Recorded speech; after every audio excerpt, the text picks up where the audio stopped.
Okay, I'm Cheryl Barrett. Some of you do know me. I'm from Change Agents and I'm with my colleague Mervyn Eastman.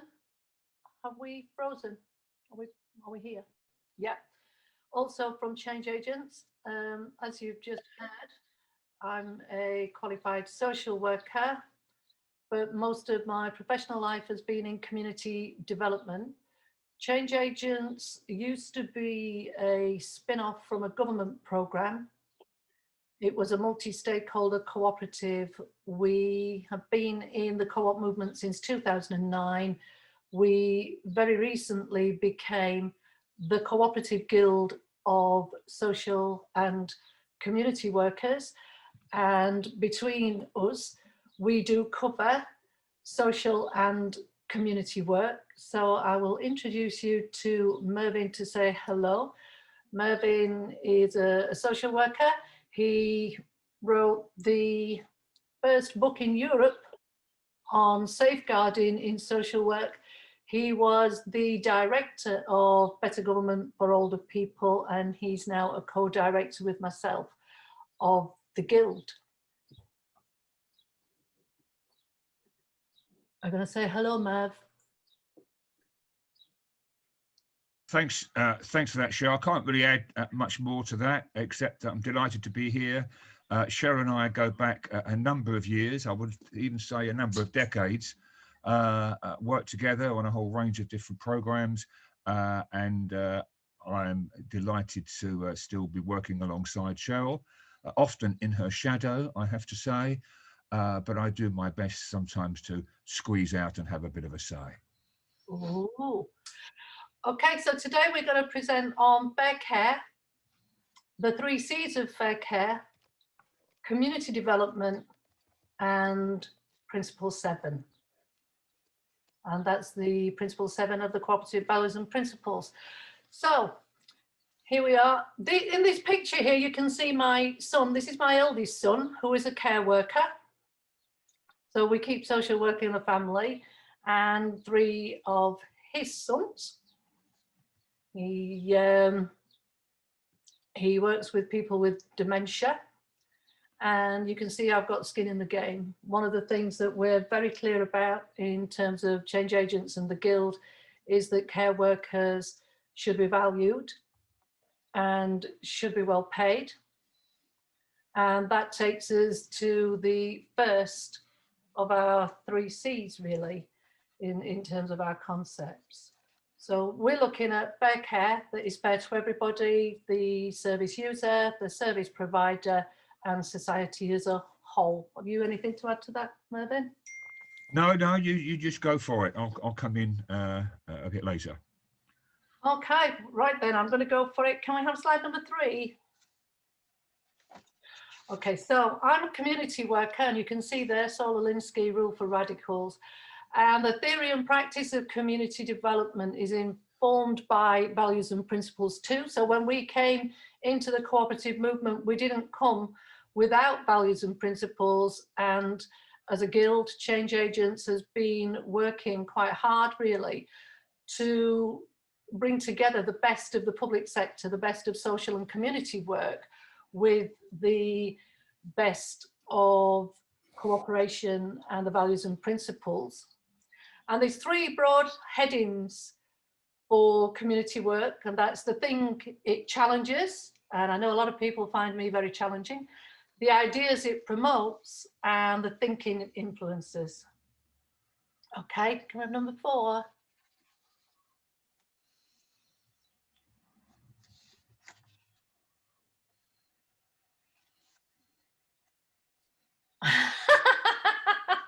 You're just trying to trick me, aren't you, Veronica? So community development challenges exclusion. So that's the big heading. And so we work to combat exclusion, poverty, disadvantage, discrimination. And so it's not a value-free or universal approach. It's based on recognition that some people and some groups are excluded, either socially, economically, or politically, either for reasons of lack of wealth, cultural oppression, physical obstacles, or prejudicial attitudes. It focuses with groups and communities whereas social work tends to be, usually social workers have a caseload and they work one-on-one and work with someone to alleviate their problems individually. Community work works with groups. The two things should dovetail together. So community development promotes social inclusion, and there's an emphasis on tackling the consequences of poverty, disadvantage, discrimination. We promote social justice and participation, and we do this through activities that provide support for the development, individual capacity, but also community capacity to generate social, economic, and democratic activity and opportunities. So social inclusion is an active protest for us, and it's about people's participation. It's something that has to be done with, but not to or for them. It's participative and it's dynamic process of learning, action and reflection. Okay, number 5. Veronica's going to share these, so I'm kind of racing through so that we can get to the part where we have an open discussion. So the second set of values, it's informing how change is understood. So community development promotes strong communities, and community development reflects and promotes a number of ideas, and these include, slide number 5,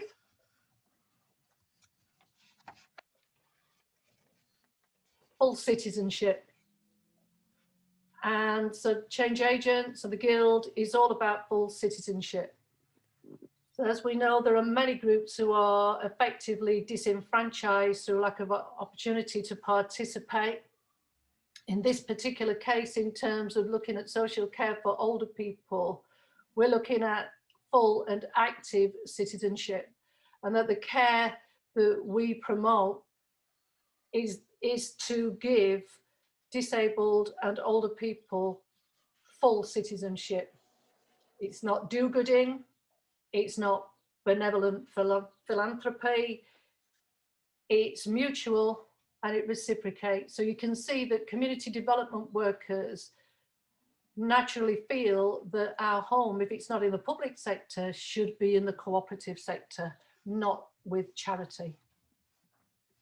The expression of shared responsibility, evidenced in practical action, is found in all dimensions of community life. So community work looks at politics, sport and recreation, care, art, culture, religion, environment, health, economic development, and at its best involves full participation across boundaries of race, age, gender, and disability.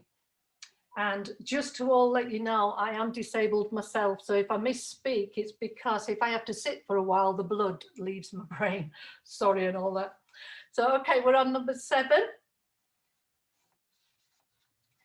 It's about community-led and collective action. So again, it dovetails nicely with cooperation. And those young people that you can see there, because I know the cooperative world loves young people, they're there protesting, but they were protesting back in the 60s, 70s and 80s with CND. They are now the older people that are marginalised and are looking for active participation and active citizenship. And one of the things we need to remember in the co-op world when we say we need young blood is that youth is not a commodity. And one of the things that is sure to happen if we are fortunate is that younger people will become older people. Okay, so as I said, we look at participative democracy. We're on number 8. So community development looks at widespread and active participation in public affairs, and we believe that that is a good within itself. We take a participative approach. We come together using co-production to understand the needs and issues, to clarify who benefits and who's excluded from services, and develop better ways of targeting scarce resources. And as you can imagine, that is something that we need to do in terms of social care, because we don't have to rehearse the crisis that it's in. This can also lead to innovative ways of meeting needs through partnership arrangements and arrangements where communities can develop, administer and benefit from running services themselves. Okay, we're on number 9, empowerment. These are all values from community development. Most forms of exclusion are based on lack of power and influence and imposed solutions at best and paternalistic and at worst oppressive. And many people who know Mervyn and myself will have heard us saying this. And community development at its heart is a commitment to empowerment, encouraging communities and groups to learn how power relationships operate in order to develop their ability to deal with their own problems. So within community development, we look at problem-focused learning. And one of the things that we've been discussing with Colne Valley is that Colne Valley works with us in change agents, and we look at problem-focused learning in order that Colne Valley can achieve the award of the Fair Care Mark. And as you can see, as we've gone through these slides, we're seeing this as a dynamic process. It's not something that we would do to Colne Valley, we would do with Colne Valley, with all of its stakeholders and participants, and together we will work to try and make it the best kind of cooperative care that we can envisage. So at number 11, we have preventative action. Much of public service provision is based on dealing with problems after they've occurred. Recognising the importance of this, community development seeks to identify the underlying causes of problems and to deal with these rather than with their manifestations. So we're about strong communities having capacity to identify problems and to take preventative action. And hopefully you can see how this dovetails with cooperation, but also with wicked issues like social care and how it's solved locally within communities. So we're on number 12. We're getting there, folks. Collaboration. Community. Number 12, collaboration.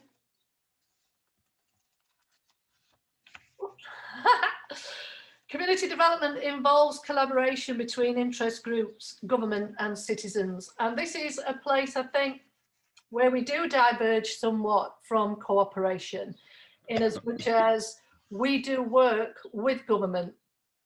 And as we're setting up new forms of cooperation like social care, one of the things that cooperators have got to adjust to is that we are working within government boundaries.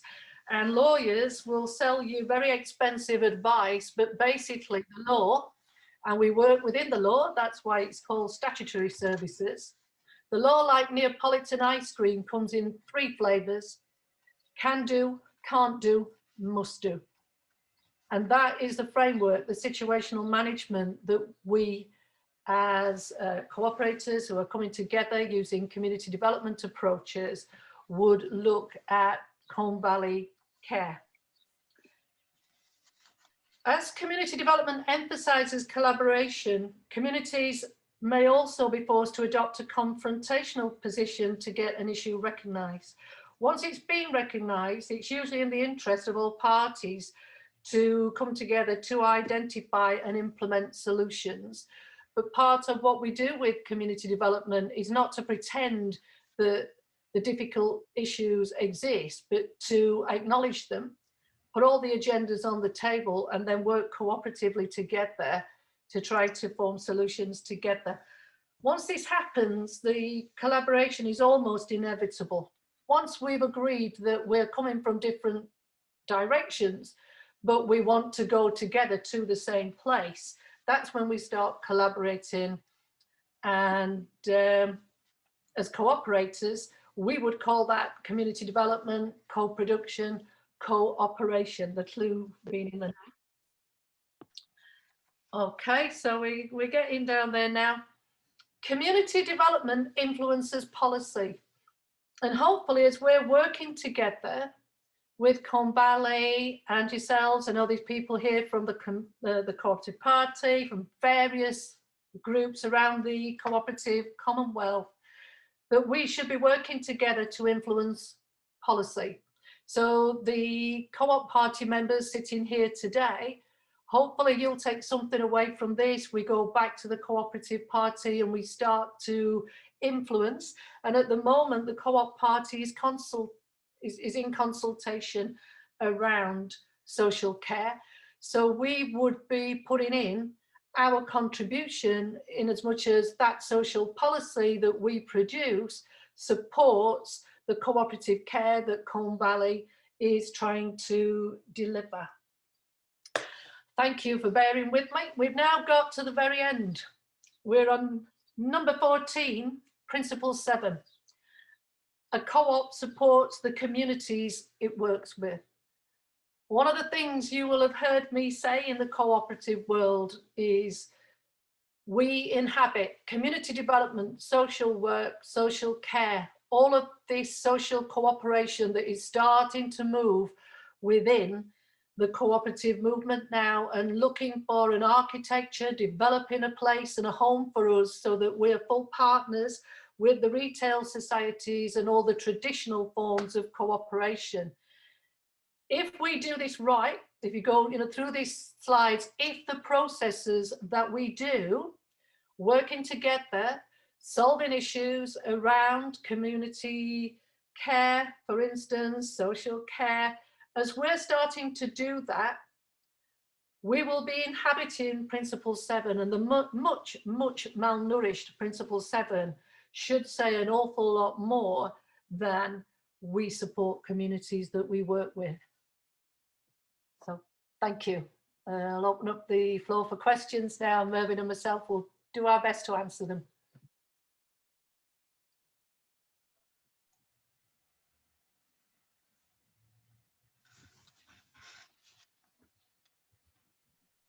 Thank you. Apologies, it just takes me like a few seconds to move my finger around to like click on things, and things have moved beyond my control. So thank you for that, Darren. We've managed, everybody survived. It was not killed.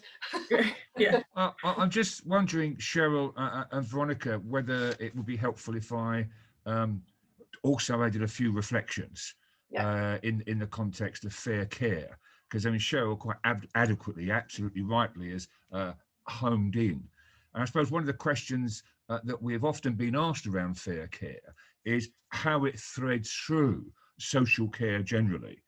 And it seems to me that some of the challenges facing the cooperative and will face fair care in many ways is that there's no consensus within the cooperative around what social care actually means.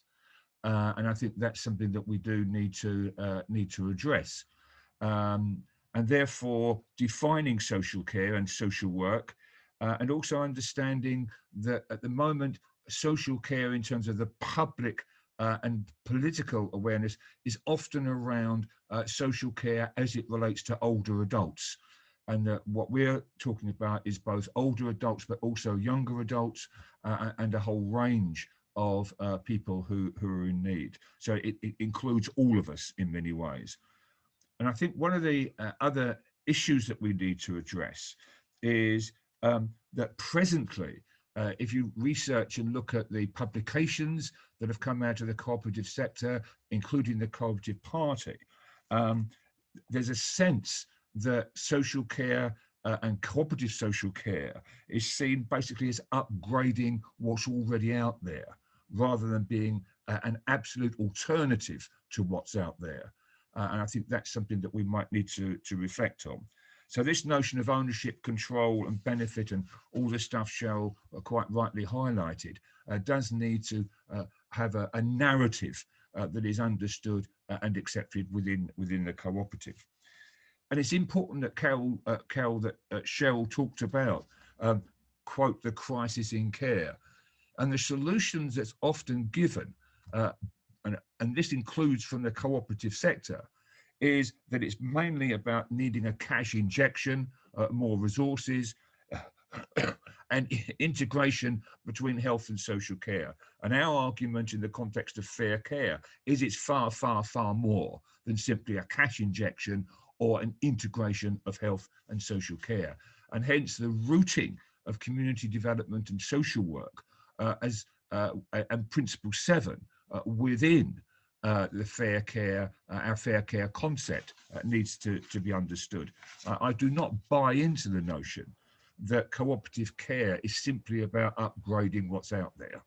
This is about who takes control. And again, Cheryl outlined that. And I think one of the other issues, and I will shut up, Cheryl, sorry, but one of the other issues that we need to face is that fair care is clearly resonates in the context of fair trade. And we need to learn the lessons of fair trade, the good, the bad, and the ugly, because fair trade, it has a very mixed, if you like, picture and mixed results. And it seems to me that we need to be avoiding some of those traps, because all we'll end up doing is repeating and duplicating what's already out there in terms of responses to meeting need, and just put cooperative labels on it and say it's based on principles and values of cooperation. It's far, far more. We have to demonstrate how that actually operates in practice. And finally, I think the important issue that Cheryl rightly raised is this whole rooting of fair care in the context of Principle 7. I do not believe, as Cheryl quite rightly has pointed out, that we can ever get close to fair care without rooting it within Principle 7. And that means that Principle 7 needs to be reviewed and evaluated. And there's some discussion, as you know, within the cooperative sector about the development of a Principle 8, which is about equalities, equity, and social justice. But it seems to me that Principle 7, if it means anything, has to also include justice, inclusion, and it has to include a complete rethinking of the place of social care within the issue. And finally, what we're about is democratizing social care. And it's also about ensuring that we reframe social care, that it becomes relational, not transactional, and that at the end of the day, it's not about upgrading, it's about revolutionizing. It's about a complete change in how we view social care and how we view our role within it. Thank you very much for allowing me, Veronica and Cheryl, to say those few words.